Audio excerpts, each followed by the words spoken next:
चलिए, बात नहीं।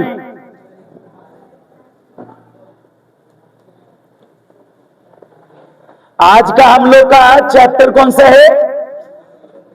पुत्र वियोग, है ना? पुत्र वियोग। पुत्र वियोग एक माता है जिनका बेटा क्या हो जाता है कि मृत्यु हो जाती है। कवित्री, बात नहीं। ये जो पाठ है पुत्र वियोग, उसकी कवित्री कौन है? सुभद्रा कुमारी चौहान। कवित्री है सुभद्रा कुमारी चौहान। इनका जन्म हुआ था 16 अगस्त 1904 और मृत्यु हुआ है 15 फरवरी 1948। जन्म स्थान कहाँ था? निहालपुर, इलाहाबाद, उत्तर प्रदेश में। इनके माता का नाम था धीराज कुंवर और पिता का नाम था ठाकुर रामनाथ सिंह।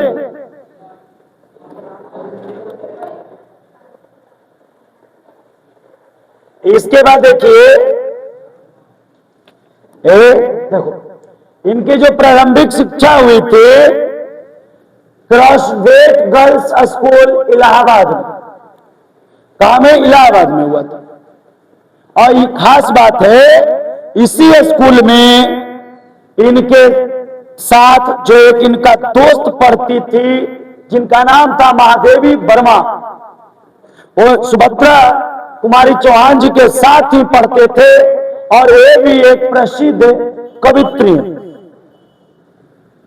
9वीं तक के पढ़ाई के बाद इन्होंने असहयोग आंदोलन में क्या किए? भाग लिए थे। इनका कर्म क्षेत्र कहा एक कर्म की इनका जन्म क्षेत्र तो इलाहाबाद था। इलाहाबाद में इनका जन्म स्थान था, लेकिन इनका जो कर्म क्षेत्र जो था वो समाज सेवा बहुत ज्यादा की। राजनीति में भी सफल रहे, एमएलए रहे हैं मध्य प्रदेश में। स्वाधीनता संघर्ष में सक्रिय भागीदारी, माने जब आजादी के लिए लड़ाई लड़ी जा रही थी उसमें भी ये पीछे नहीं थे। कौन? सुभद्रा कुमारी चौहान। अनेक बार जेल भी गए। मध्य प्रदेश में कांग्रेस पार्टी की तरफ से एमएलए भी रहे। अब इनकी कुछ कृतियां देखो। एक कृति का नाम है मुकुल, बहुत प्रसिद्ध इनका कविताओं का संग्रह। मुकुल क्या है?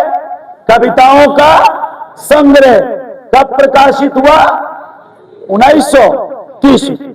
मुकुल की खास बात है जो पुत्र वियोग जो कविता है वो इसी मुकुल से लिया गया है। इसी मुकुल से लिया गया है, ठीक है ना? इसके बाद त्रिधारा, बिखरे मोती। बिखरे मोती क्या है? कहानियों का संग्रह।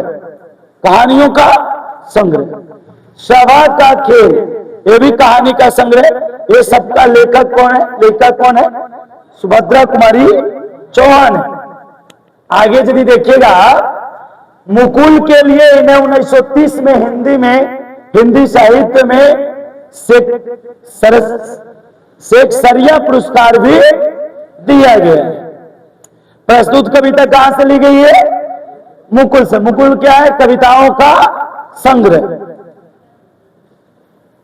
अब देखिए चैप्टर क्या बोलता है। कहता है एक मां है जिसका पुत्र की मृत्यु हो गई है।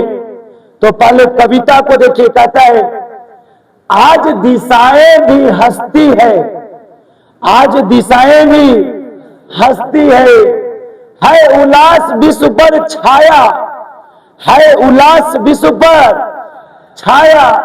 मेरा खोया हुआ खिलौना अब तक मेरे पास न आया। क्या बोले? आज दिशाएं भी हंसती है उल्लास विश्व पर छाया। मेरा खोया हुआ खिलौना अब तक मेरे पास न आया। सुभद्रा कुमारी चौहान एक मां का वर्णन कर रही है। कैसे एक मां अपने मरे हुए बेटे को याद करते हैं। तो देखिए इसका व्याख्या कैसे करिएगा। एग्जाम में सब प्रसंग व्याख्या पूछ देगा तो कैसे करिएगा। प्रस्तुत पंक्तियां सुभद्रा कुमारी चौहान द्वारा रचित कविता पुत्र वियोग से ली गई है, जिसमें उन्होंने एक माता के पुत्र खो जाने के बाद उनके मन की व्यथा का मार्मिक चित्रण किया है। कवित्री कहती है, आज चारों तरफ खुशियों का वातावरण है, चारों तरफ खुशियों का वातावरण है, सारे संसार में खुशियां छाई है, पूरे विश्व में खुशियां छाई हुई है, लेकिन ये खुशियां मेरे लिए व्यर्थ है, क्योंकि मेरा खोया हुआ पुत्र अब तक मुझे प्राप्त नहीं हुआ है। अर्थात कवित्री के पुत्र का निधन हो गया। इसी में कवित्री कहती है, ये खुशियां, ये उल्लास हमारे लिए कुछ भी नहीं है, क्योंकि मेरा खोया हुआ खिलौना, खिलौना किसको बोला गया? पुत्र को, अभी तक मेरे पास वापस नहीं आया है। आगे देखिए क्या बोला गया कविता में। कहती है, शीत न लग जाए इस भय से, शीत न लग जाए इस भय से, नहीं गोद से जिसे उतारा, नहीं गोद से जिसे उतारा, छोड़ काम दौड़ कर आई, छोड़ काम दौड़ कर आई, मां कहकर जिस समय पुकारा। कहते हैं सुभद्रा कुमारी चौहान जी कहते हैं, उस माता का वर्णन करते हुए माता के बारे में बोलते हैं कि माता बोल रही है कि ठंडी न लग जाए, ठंडा न बच्चा को लग जाए, इस भय से अपने पुत्र को कभी भी गोद से नहीं उतारा था, गोद में छिपा कर रख ले रहते थे ताकि उसे ठंडा न लग जाए। एक बार वो बच्चा मां बोल देता था तो सारा काम धाम छोड़कर उसके तरफ चली जाती थी, ताकि सोचती थी कि उसे कोई संकट न आए। इसका व्याख्या के लिए पूछ देगा कि व्याख्या करे ऐसा बात, तो लिखेगा प्रस्तुत पंक्तियां सुभद्रा कुमारी चौहान द्वारा रचित कविता पुत्र वियोग से ली गई है, जिसमें उन्होंने एक माता के पुत्र खो जाने के बाद उसके मन की व्यथा का मार्मिक चित्रण किया है। कवित्री अपने पुत्र को याद करते हुए कहती है, मैंने शीत लगने के भय से उसे अपनी गोद से नहीं उतारा, उसने जब भी माता के आवाज लगाई मैं अपना सारा काम का छोड़कर उसके पास दौड़कर आई ताकि उसकी जरूरतों को पूरा कर सकूं। आगे का लिखता है कविता में बाबू जी, देखिए लिखे हैं,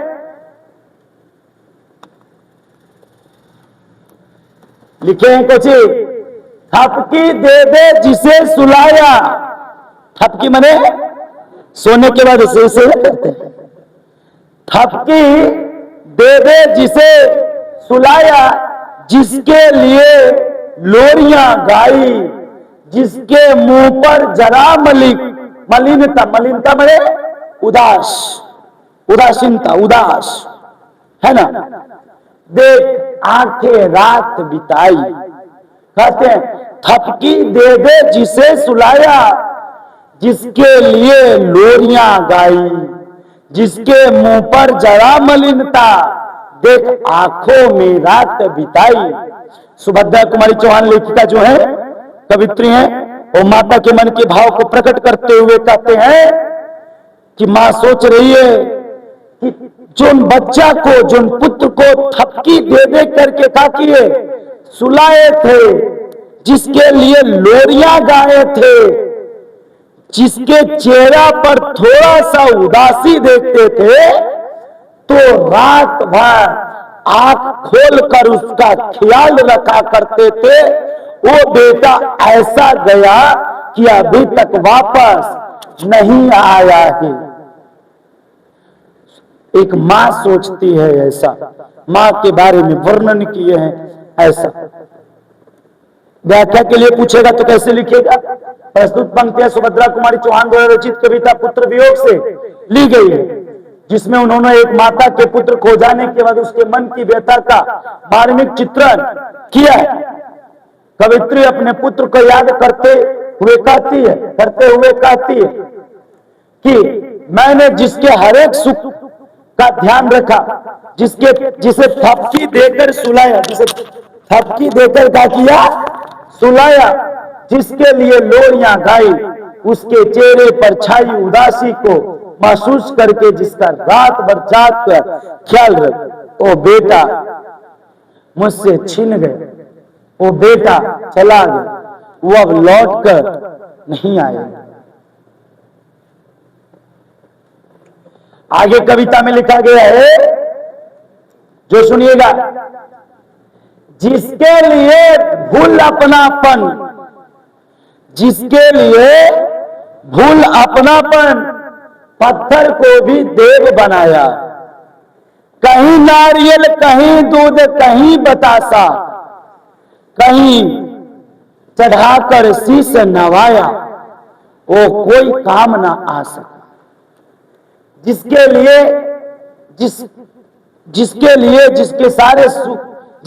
हम अपने सारे सुख को भुला दिए थे, जिस पुत्र के लिए हम अपने सारे सुख को भुला दिए थे, पत्थर को देवता मानकर जिसे नारियल का दूध और बतासा चढ़ाए थे, जिसके लिए मैंने देवालयों में मंदिरों में शीश नवाया, आज मेरे पास वो मेरा बेटा नहीं।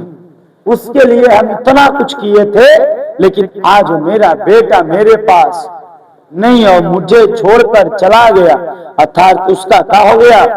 निधन हो गया। एक माता रोते हुए बोलती है, फिर कहते हैं, फिर भी कोई कुछ ना कर सका, फिर भी कोई कुछ ना कर सका, छिन ही गया खिलौना मेरा, मैं असहाय दिवस बैठी ही रही, उठ गया छौना मेरा। छौना माने उस बच्चा को बोला जा रहा है छौना, पुत्र को। किसको? पुत्र। कहते हैं कि हम इतना पूजा पाठ किए, नारियल चढ़ाए, दूध चढ़ाए, बतासा चढ़ाए, शीश नवाए, वो कोई काम नहीं आ सके, और मेरा पुत्र मुझसे क्या हो गया? छीन गया। खिलौना माने पुत्र, छीन गया। मैं असहाय बैठी रही और मेरा बच्चा मुझे छोड़कर चला गया, और ऐसा चला गया कि पुनः कभी वापस नहीं आएगा।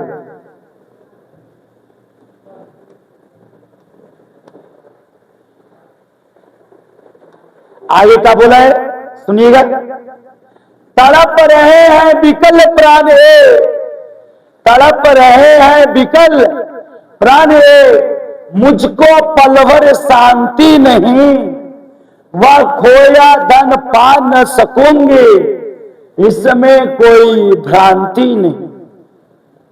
कहते हैं जिसके जाने से मेरा हृदय का टुकड़ा जो था, उसको जाने से मेरा प्राण विकल है, मेरा प्राण कचिए विकल है, मेरा प्राण तड़प रहा है, मुझे एक पल की शांति नहीं है। मैं जानता हूं वो अनमोल रत्न अब मुझे वापस नहीं पा सके, मिलेगा, वो मेरे पास नहीं आ सकेगा, इसमें तनिक भी कोई भ्रांति नहीं है, लेकिन फिर भी उसकी बहुत याद आती है। फिर कहते हैं, फिर मैं जानता हूं कि मुझे नहीं मिल पाएगा, इसमें कोई भ्रांति नहीं है, फिर भी रोता ही रहता है, नहीं मानता है मन मेरा, बड़ा जटिल नीरस लगता सुना सुना जीवन में। फिर भी कहते हैं हम जान रहे हो नहीं मिलेगा मुझको, मेरा पुत्र जो मुझसे चला गया, छिन गया, वो मुझे नहीं मिलेगा, लेकिन फिर भी मेरा मन नहीं मानता है, मैं रोती रहती हूं। अब मेरा जीवन जो है बड़ा जटिल हो गया है, बड़ा कठिन हो गया है, जीना बहुत मुश्किल हो गया है, पूरा मेरा जीवन सूना सूना हो गया है। अब एक लाइन और है, कहते हैं यह लगता है एक बार यदि पल भर को उसको पा जाती, जी से लगा से सर लगा प्यार से सर साला साला उसको समझाती। यदि वो बच्चा मेरा पुत्र एक बार मुझे मिल जाता तो उसके सर को अपने सीने से लगाकर उसे समझाती, पुत्र अब अपनी मां को छोड़कर दोबारा कभी ऐसे नहीं जाना।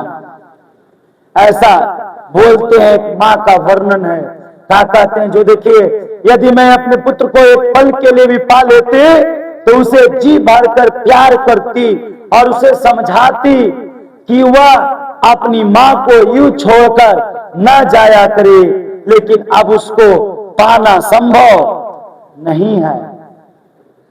लास्ट लाइन बोला है ना भी और है बाबू, क्या बोला है जे सुनिए, मेरे भैया मेरे बेटे, मेरे भैया मेरे बेटे अब मां को यो छोड़ न जाना, बड़ा कठिन है बेटा होकर मां को अपना मन समझाना। वो कहते हैं मेरे भैया, वो कहते अपने पुत्र को मेरे भैया मेरे बेटे अब मां को छोड़कर ऐसे नहीं जाना, ऐसे समझाएंगे। बड़ा कठिन हो जाता है बेटा को खोकर मां को अपने मन को गा करना, समझाना। मैं अपने पुत्र को अगर एक पल के लिए भी पा लेती तो उसे समझाती कि वह मुझे छोड़कर ना जाए। मां के लिए अपने बेटे को खोकर अपने मन को संतापना देना बड़ा ही क्या होता है, कठिन होता है। फिर कहती है भाई बहन भूल सकते हैं, भाई बहन भूल सकते हैं, पिता भले ही तुम्हें भुलावे, किंतु रात दिन की साथिन मां कैसे अपना मन समझावे। वो कहते हैं भाई बहन तुम्हें भूल सकता है, तुम्हारे पिता भी तुम्हें भूल जा सकते हैं, लेकिन जो मां रात दिन तुम्हारे साथ रही, साथिन की तरह साथ रही, वो कैसे तुमको भुला पाएगी, वो कभी नहीं भुला पाएगी। और एक है चैप्टर, और इस चैप्टर का हम लोग व्याख्या किए। अब इसका आप लोग प्रश्न उत्तर करेंगे।